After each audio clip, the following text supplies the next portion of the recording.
It's Tuesday, March 8th here in Seoul. Hey everyone, it's Debbie from Korea Now, and these are your daily headlines. With less than 24 hours to go until South Korea gets to choose its next president, the two main rival candidates are set to wrap up their final rallies in Seoul. Lee Jae-myung of the ruling Democratic Party spent the final day of his campaign in Seoul and surrounding areas. He began the day with a press conference at the party headquarters and then made his way to the surrounding cities of Goyang, Incheon, and Gwangmyeong before returning to Seoul for the finale at Cheonggae Plaza.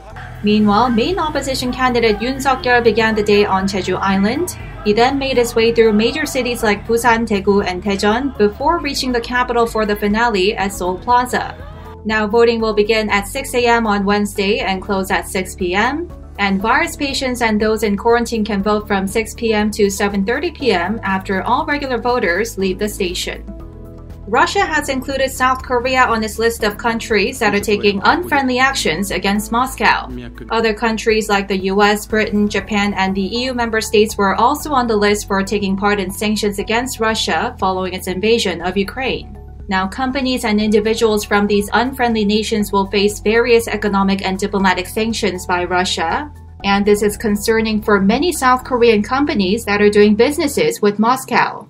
According to the Trade Ministry, there are about 40 South Korean firms in Russia, including large corporations like Samsung, LG, and Hyundai Motor. The latest data show that more than 99.9% of COVID-19 cases in South Korea are now Omicron.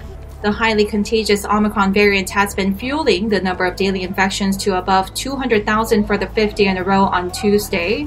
The number of severe cases has also reached a 2-month high of 1,007, up 52 from the previous day.